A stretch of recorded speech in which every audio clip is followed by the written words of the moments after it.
Welcome to MEC 105 Everyday Science.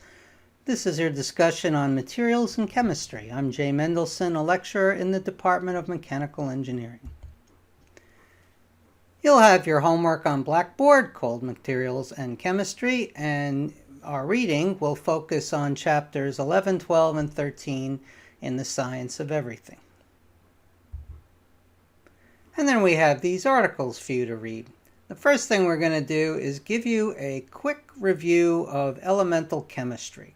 Now, I know you guys studied how atoms work and periodic tables. Almost everyone's had this stuff in chemistry class at some point in their life, but you forget this stuff. And I thought it would be worthwhile to at least have you read a few articles and go to Khan Academy, watch a few videos too on the subject matter, because it is the core of the rest of the chapter in chemistry and material science. Then we're going to start getting into some specialized discussions. We're going to talk about polymers. Polymers are plastics.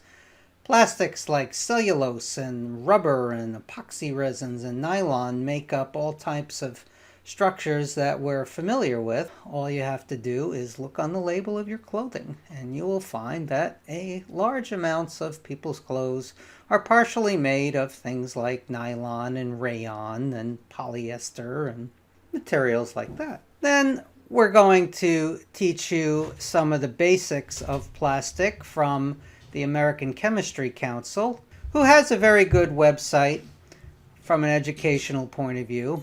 And in particular, if you ever wondered what those numbers are on the bottom of the plastic bottles that we're all supposed to recycle, they're called identification codes, and this article will actually explain what the codes mean. Then we get into the best part, nanotechnology. Nanotechnology means working with structures that are at or under the size of 10 to the minus 9th meters, known as a nanometer, and that is a very, very small scale. So the first thing you'll learn is what nanotechnology is and how we manufacture things at that kind of scale factor, and some of the processes are actually used to make computer chips. These processes are not new.